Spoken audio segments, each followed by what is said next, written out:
Tara, kape! Yan ang madalas na ayaan ng magkakaibigan, magjowa, nagliligawan at kahit sino pa yan. Kaya naman mukhang sakto itong dinaya namin ni Bonita sa Imus, Cavite. For today's video mga box ay dumayo kami sa isang coffee shop dito sa Bayan Luma, Imus, Cavite. At dito nga yan sa Primo Bean and Brew na nag-start na mag-operate and sell just coffee since December 2022. And now, they expanded at mas lumaki kaya dito ko na ata nakita ang isa sa pinakamalaking alfresco dine-in para sa isang coffee shop sa Imus. And alam nyo ba na they can accommodate up to 100 pack? Kaya naman bagay na bagay talaga sa mga magbabarkada, magkakatrabaho, magkakapamilya, kahit buong angkan siguro ang dalin mo dito ay magkakasya talaga. At alam nyo bang kahit ang mga pets nyo ay pwede nyo ding dalin? Dahil this is a pet friendly cafe at sa katunayan ay they are also selling foods para sa inyong mga alaga. At kung iniisip mo ang parking, malaki din ang open space parking nila kaya kahit may dala kayong sasakyan ay siguradong safe na safe at wala kang iisipin. Meron nga din silang acoustic performer every weekend kaya mas romantic at mas chill ang tambay dito. Ang sarap kaya makinig ng music habang nagkakape. And again, they started last December 2022 and they are only serving coffee pero ngayon kasabay ng paglaki ng kanilang coffee shop ay mas dumami na rin ang option na makikita mo sa kanilang menu dahil meron silang rice meals, pasta, snack, of course, different hot and iced coffee. They also serving prop, non-coffee based drinks, and soda. And actually, they are also adding more. Kaya naman tinikman at sinubukan namin ito. So what we tried are their chicken alfredo for the pasta na panalo ang lasa. Di nakakaumay at flavorful ang chicken on top. Plus may side dish pang garlic bread. We also tried their chicken wings. Panalo at sulit ang flavor nito dahil ultimo kasingit-singitan ay may flavor at crispy din siya. Isa namang snacks na sinubukan namin dito at tinikman ang nachos overload. Bagay ito sa magbabarkada sa dami ng serving, masarap ang sauce on top, plus may meat din, kaya overload talaga. Now, on their drink. Bonita tried their non-coffee based prop kasi nga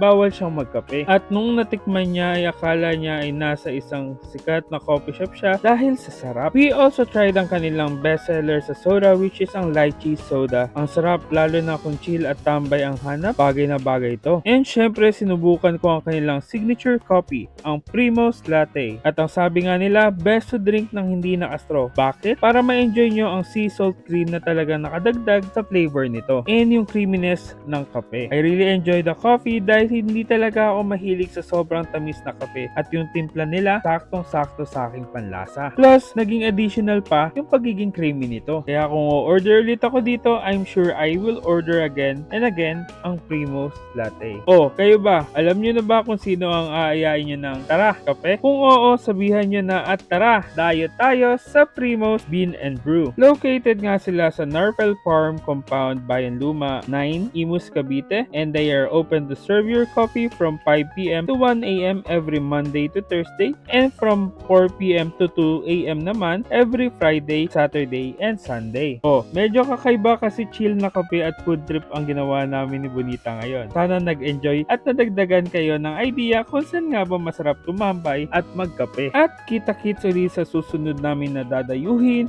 kung saan may masarap, mura at kakaibang kainan. Please don't forget to follow and subscribe our social media accounts. Thank you for watching and don't forget to eat, ride, and grind. Let's go!